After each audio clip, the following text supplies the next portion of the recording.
Well, welcome to the Best Wedding App podcast. I'm your host, Charis White, and today we have an absolutely incredible guest joining us.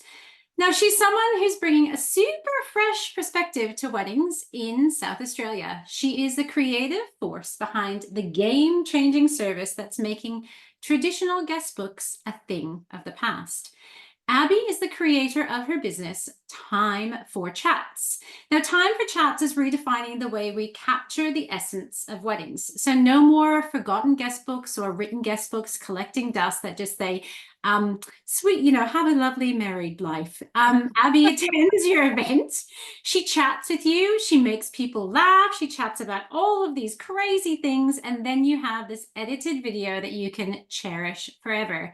Now, obviously, when you read it back or watch it back, not read it back, you'll laugh and you'll cry and you'll relive all of these amazing moments.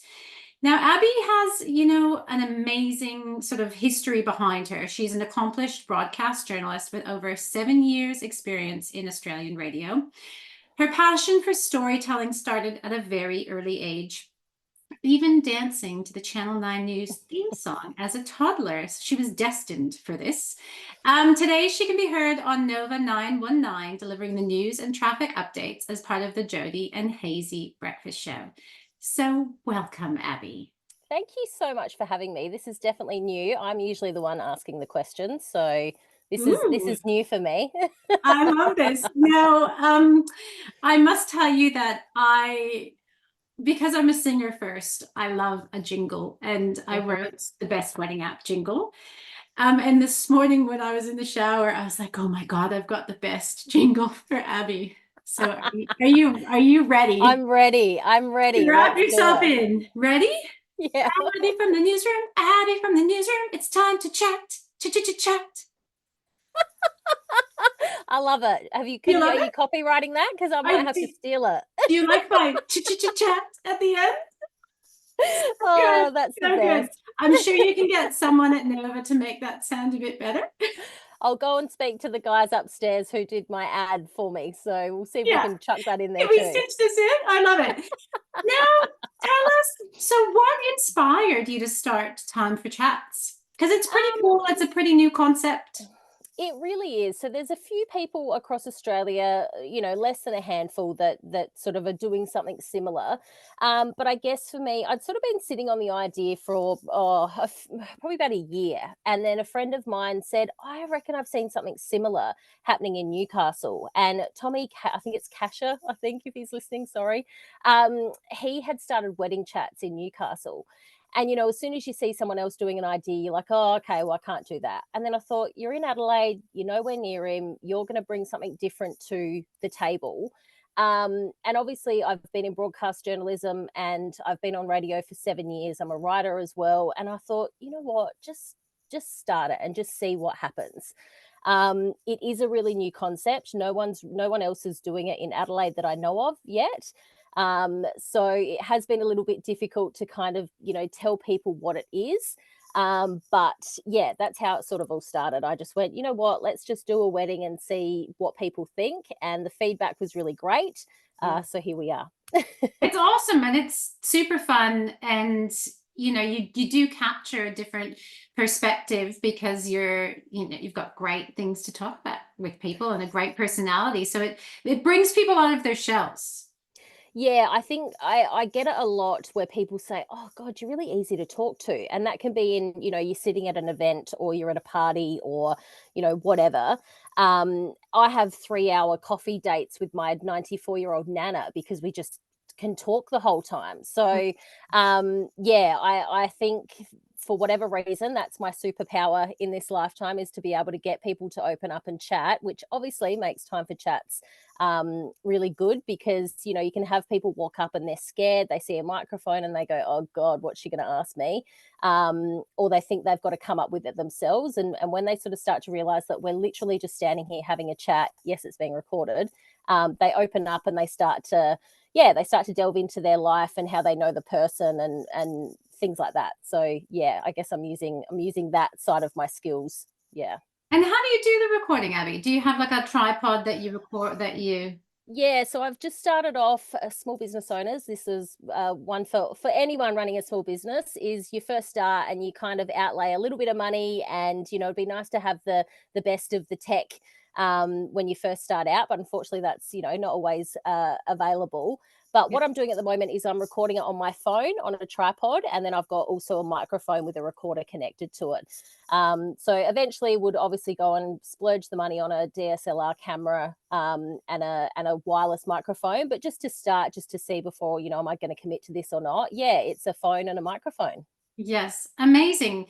Now, I don't want people to be confused Yep, between an audio guest book and a yep, videographer because it's very different. So sometimes at a wedding, people want sort of a different element to bring their guests out of their shell, whether it's a wedding day painter or a magician or mhm, etc.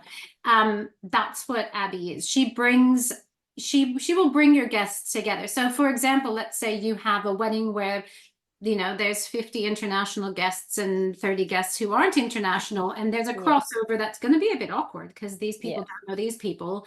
That's where Abby will be a genius quality to add to your wedding, because she will be able to sort of intermix. She might interview Joan, who says something about something, and then she'll go to Marcus and say, hey, blah, blah, blah. And then before you know it, those two people are talking. So yeah, a real sort of invaluable thing to add to your wedding. And, sometimes people feel a bit stifled with, like, okay, that cocktail hour or whatever, do we need something extra? Yes, if you yeah. have the budget, absolutely. That's where Abby can bring something super cool and super different. Now, how do people find you? So I have got a website. It's timeforchats.com. I've also got all the social media pages. So you've got Instagram, you've got Facebook, you've got TikTok as well, because all the cool kids are on TikTok apparently. So yeah, and it's all just Time for Chats. So if you type in that, you'll see. On the website, I have just started putting all of the full videos. So, people are going onto the Instagram page and the Facebook page, and they're seeing these like 30-second reels.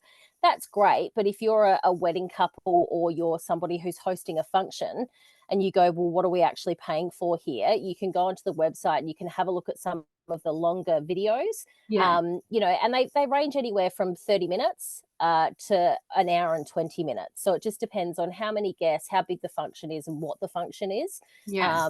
And your guests, I think, at any function to start off with, they're a bit rigid. Oh God, what is this? What do I have to talk about? But once obviously people sort of, go over and speak to her. Yeah, she asked you all the questions, and they open to the idea a little bit more. They like to get a bit more chatty. Now, what do you do in terms of meetings with couples? Like, how do you have a questionnaire? Like, do you get to know them so that you can then formulate the questions that you're going to ask people, or do you just fly by the seat of your pants? So to start with, very much so fly by the seat of the pants, and I blame that, I think, on being in radio. You see something, and it's, for example, something in today's news was that the king has cancer. Oh, I You see know. something, and it's like the king's got cancer. Quick, we've got to get on and talk about it. So I've always been, I can be quite a fly by the seat of my pants person, but with this, I am implementing now to have. I guess, pre-meetings with couples or with the organizer. And that's essentially a questionnaire, and me just talking to them about, where are you getting married? What time are you thinking for me to come? How many guests are you going to have? Who's your MC? Who's your celebrant? All of that, just so I can touch base with the MC especially, and give them a bit of a rundown as to what Time for Chats is. As we've spoken about, nobody else is doing this in Adelaide at the moment. So if you've got an MC, I had one at one wedding who went, yeah, I know what you are, all good. And then when it came to it, he goes, oh, they're doing some footage over there. And so people are like, what? So it's about being organized and about making sure that everybody's across what they're doing. Mm. But also, I think as well, getting the couple excited. Like, we've booked this. This is a new concept. No one else is doing this. None of our friends will have this. So you want them to be really excited, and you want them to be telling their guests, oh my God, we've got Time for Chats. Oh, Abby's great. This is what she'll be doing.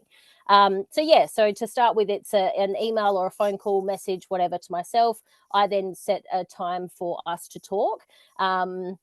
Usually a quick phone call, get some details, and then we book in a time to sit and chat, and all the finer details, anything they want to ask me. And then, yeah, it's essentially ready for the event. And how long do you normally attend an event for? It can be, it depends once again how many guests are there. Usually, though, it's about 3 hours. So the ones that I have done, I did about 10 events last year. I launched it in June, and yeah, from June to December, I had about 10 events booked in. It's amazing. So yeah, Congratulations. which was good. Yeah, good for the first 6 months. Yeah, so essentially all of that on average, it's been about 3 hours. I usually like to try and get everyone possible. Obviously, there's some people who just they see a microphone, they freak out, they don't want to be involved, and that's completely fine. I also think that that's a good thing though, because when they look back at some of the reels and some of the videos, they go, "Oh my god, I should have done this." So then, if you see them again, Adelaide's a very small place. If you see them Uh, again at an event or at another wedding, they're going to be the ones who are like, "Oh, yep, I'm coming over." So I was yeah. only laughing because I was like, I see a microphone and I write a jingle for you. Oh, people like us are a little bit different in that sense, I think. Now, I also think it's super important for people to know that if they're hiring Abby and she comes to your wedding for 3 hours, the buck doesn't stop there, people. She then has to No. go home and she Yes. has to edit those 3 hours of footage, which is also time consuming. And so I think part of my role from Celebrancy into the Best Wedding app is educating couples on what's the behind the scenes of your Yeah. process, which could be massive. It could take hours. A 3 hour cut of a video could take you 20 to edit. It's not Yeah. like you're sitting there for 3 hours and that's that's just going to take you that time, because you have to segment it, put it together. So Yeah. can you talk us through that? Yep. So essentially, I once again learning on the fly, putting new processes in place. But the process from now is for me to. I usually get home, I edit up almost like a bit of a sneak peek reel for the couple, so that I can reflect pretty much the next day. Here's a bit of a sneak peek of what a few people were saying, because it just hooks them a little bit to go, oh my god, we've got this coming, how special is this? And people as well on the night, they're asking, what's your Instagram page, where are we going to see the videos, that type of thing. So I do like to get a sneak peek up sort of within 24 hours of the event. Mhm. But then yeah, after that, it's the Monday after is sitting down and editing. So it could be anywhere between 4 to 5 hours to do that first big edit, Mhm. because essentially I could put all the footage in as one and go, whatever's there is what you're getting. But you need to top and tail it. You need to cut off the stuff around, in the start, and then sometimes you're standing there chatting to people after you've finished recording, but obviously the vision's still going or whatever. So I top and tail and do all of that. Mm. So yeah, look, it could be anywhere between 4 to 5 hours for a 3 hour event. And then I do that and do the big long video that gets sent off to the couple. And then after that, I need to cut reels for social media, which is my marketing strategy as well, because people need to see what they're getting. So that then could take, one reel might be only 20 minutes or so, but if you're cutting 5, 6, 7, 8 from an event, yeah, it adds up. Yeah. For sure. Yeah, hasn't social media added such a beautiful element to all of our businesses? Not. Yeah. Yeah. Yeah, it's a bit of a catch-22 sometimes. Oh God, it sure is. It would be so much easier if we just had a website to begin with. Yeah, Um, definitely. Now, when you're interacting with people, you have funny moments, you have sad moments, you have beautiful moments. What stands out? What's your most memorable conversation with someone? So the most memorable for me was a wedding I did last year. They're family friends, and Hamish and Jean were getting married, and they had their grandfather, one of their grandfathers there, and he'd sort of been told, you have to come over and do this, you have to come over and do this, and he's sort of, I don't want to do it, but he was about to go home, and he came over. And we got chatting, and I said, what's it been like seeing Jean and Hamish get married? And he ended up crying, and he said, this is the first wedding that I've ever cried at. And of course, the waterworks just started, and I'm Oh my bawling gosh. my eyes out. And I said, can I have a hug?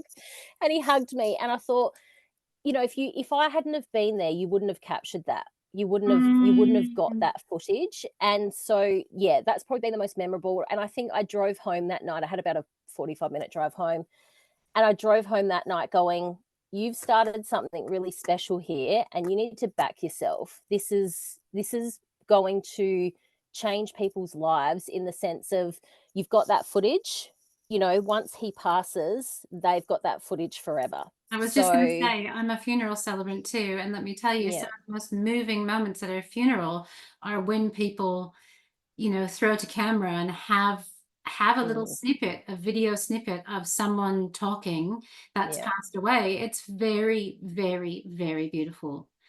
I remember my mum when we've lost our nana, or she's lost both her parents now, and she said to I'm me, sorry. this comment stuck in my head, sticks in my head all the time. She said, "The first thing I think you lose when you lose someone is the sound of their voice." Mm. And it stopped and it made me realize and go, yeah, I've lost a boyfriend back when I was 16, my first boyfriend. And I feel like I remember him, what he looks like, but I don't Mm. remember his voice. So yeah, that I think is really special to be able to capture their voice and them on camera. Yeah. Oh, for sure. Now, what about your funniest moment? Funniest, probably sitting down and talking with my 94-year-old grandma. So we had her birthday, Oh, and beautiful. she's my last nana alive. So we're very close Oh. and get to go out and do lots of stuff together, go out and have coffees.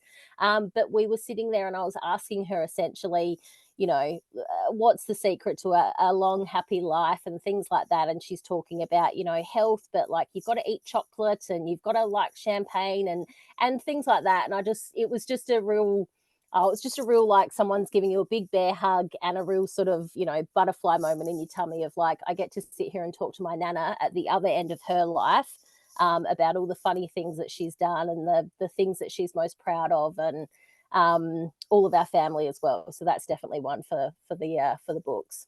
Oh, beautiful. What happens when you encounter a guest who like freezes? How do you get them out of their shell? Are Yeah. you like, So what color undies are you wearing?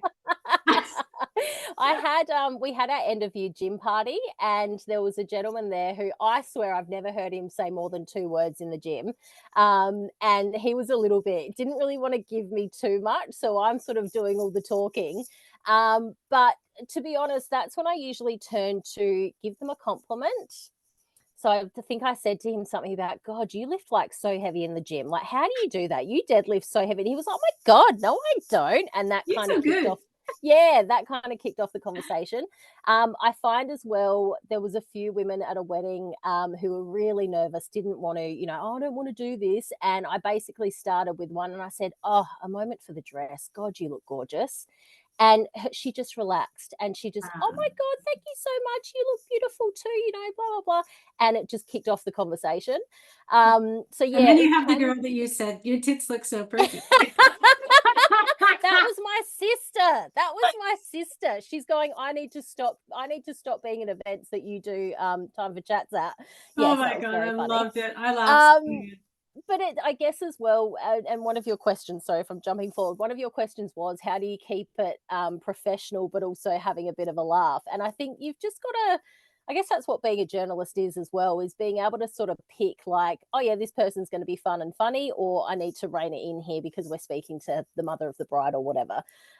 So yeah, so I think just if they're also as well, they're there for a reason. So obviously if they don't want to have the banter, that's completely fine. Just leave me, if I'm asking two questions and they give me one word answers, okay, that's fine. What's your message for the couple on their happy day?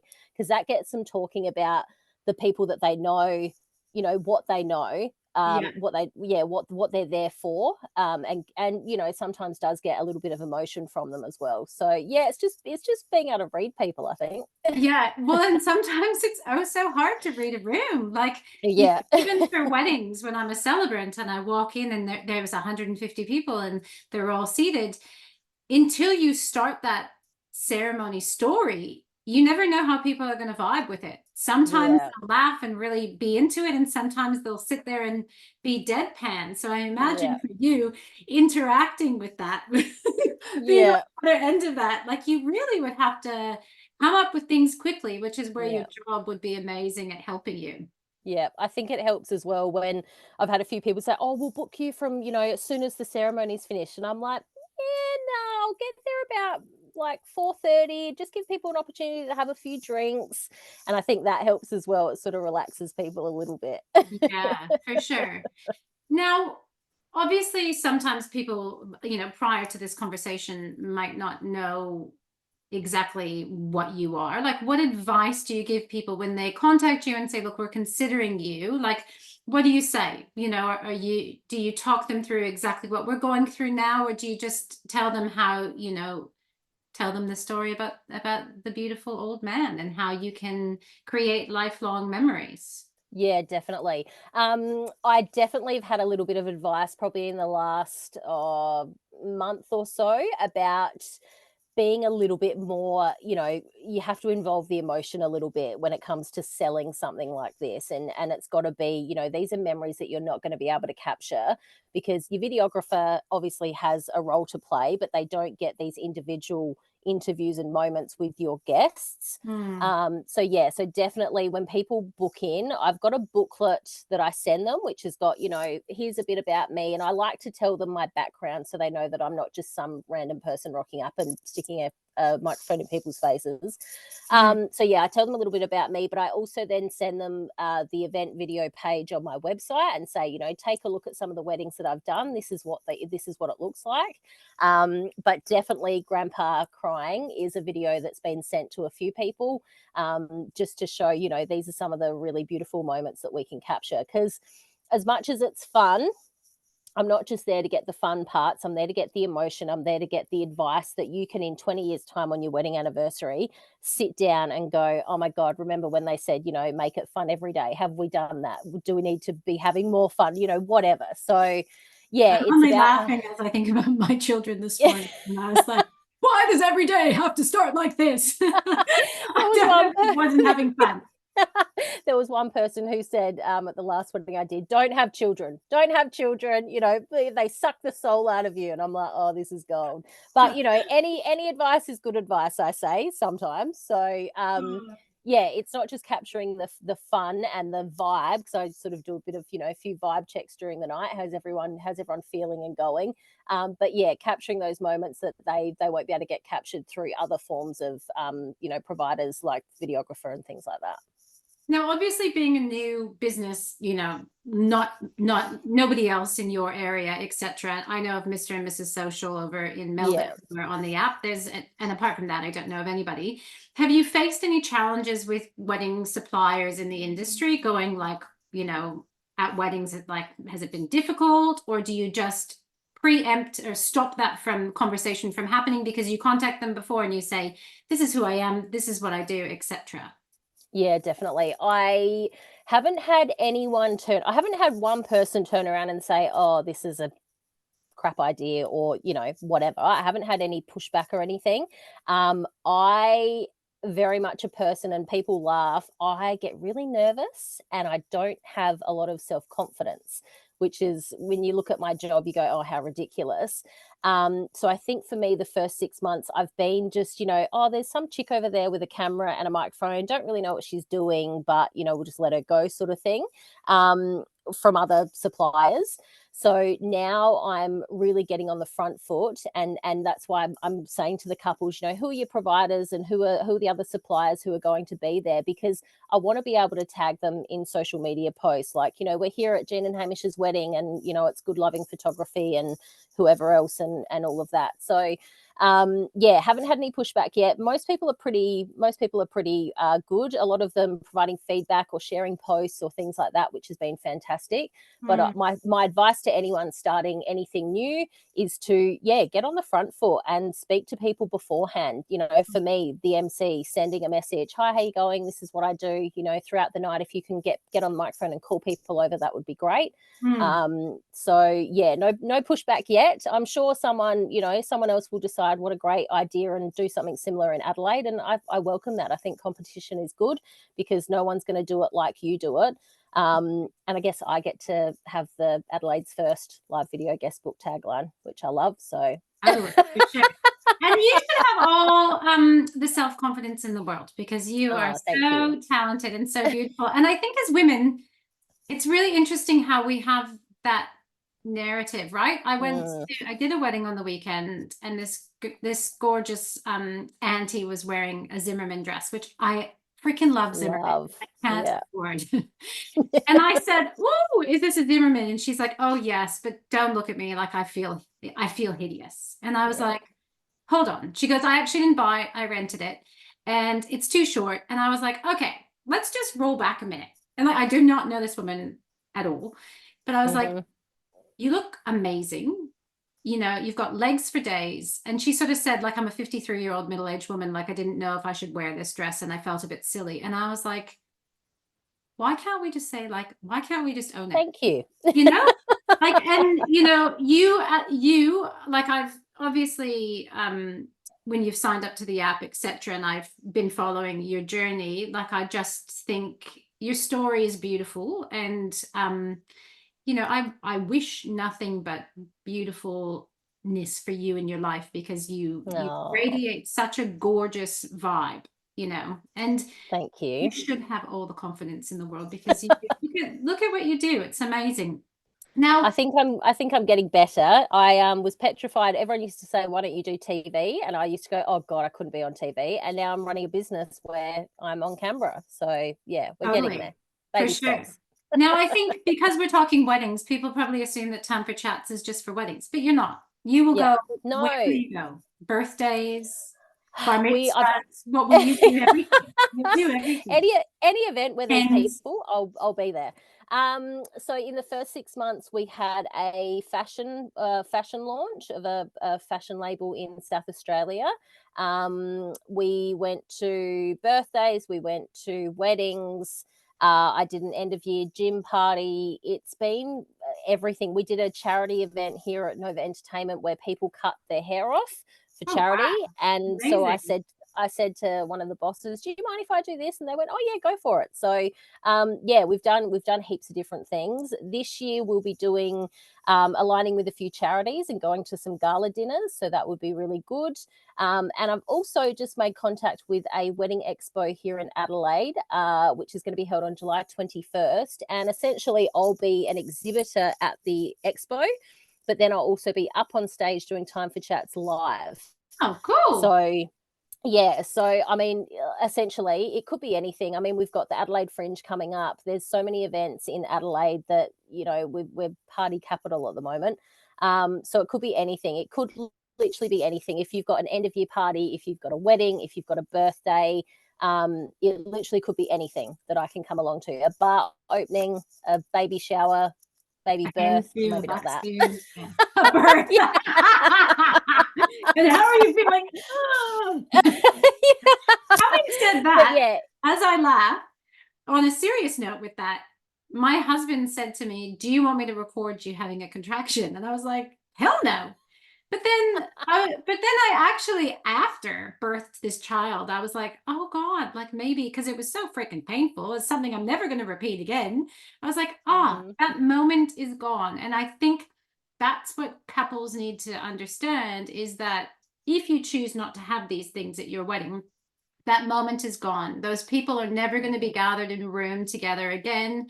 It's all, it's your one chance.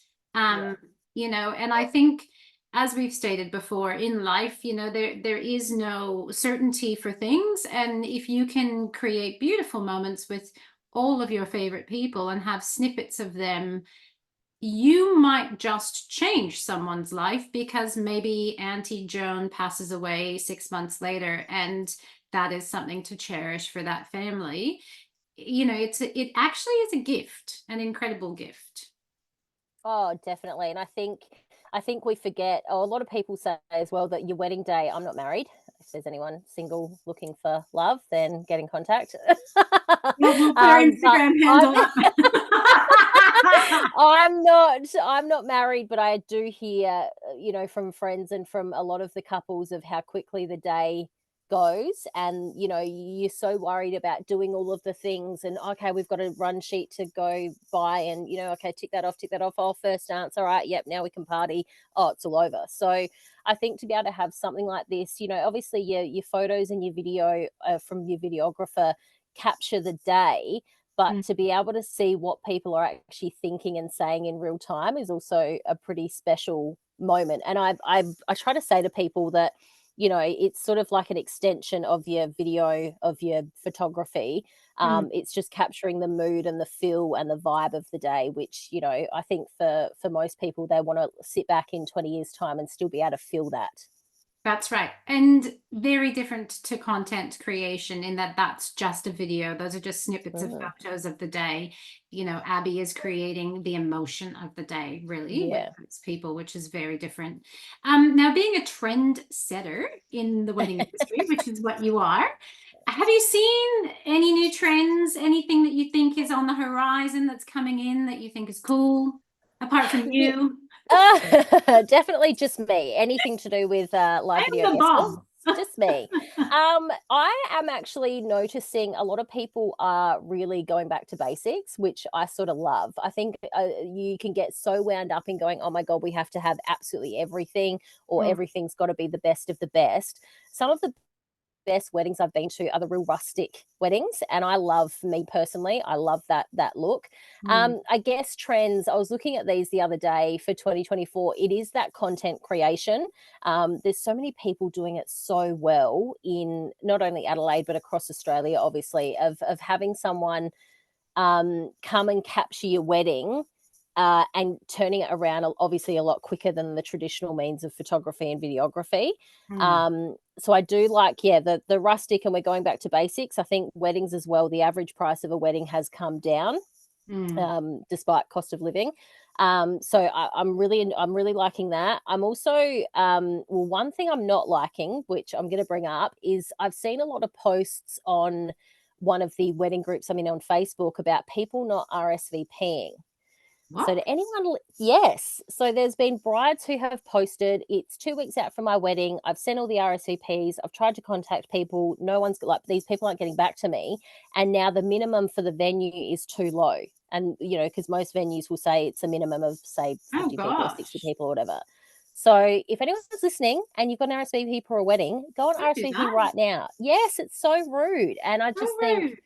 that's the one thing that I don't agree with. But yeah, the two things that I am loving in 2024 is definitely, back to basics and doing what you want to. I think so many people get so, oh, mum wants this, the mother-in-law wants this, my sister did this, so maybe I should do that. Do what you want to do, make it your day. Book time for chats, obviously. And also, the content creation side. I think unfortunately we are so connected to our phones and our attention spans are so short.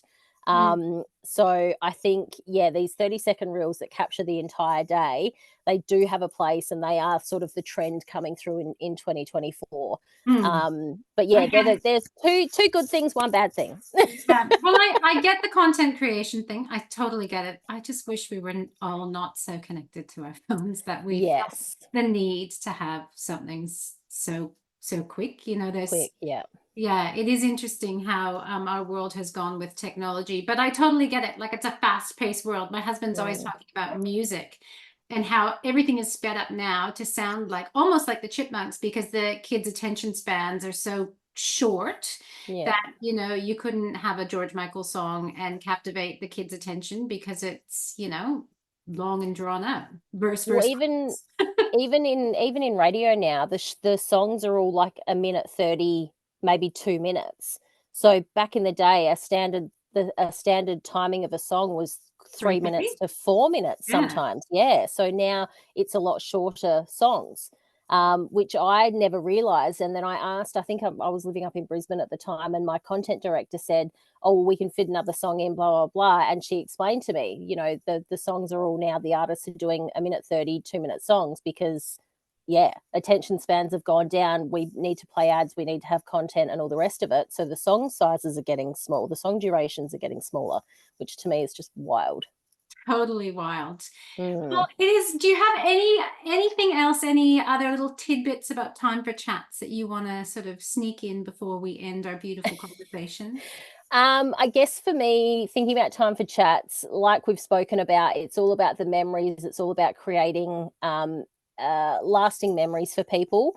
So I am already, despite only just sort of launching it and getting it off the ground, I am thinking about what's sort of the next stage of Time for Chats. This is heavily inspired by obviously my beautiful Nana, who's 94, and we have such a family history story that's insane. It involves owning an elephant. We founded a suburb in Smithfield. Like, it's just mental. So basically, I want to start Time for Chats, but family history and create and capturing your family history story, essentially. Beautiful. So I'm in the process of sitting down with her and, yeah, like a Time for Chats, but obviously not at an event, researching family history and speaking to her in her own language, because she's 94, so she's starting to come out with some real pearlers of things that we didn't know.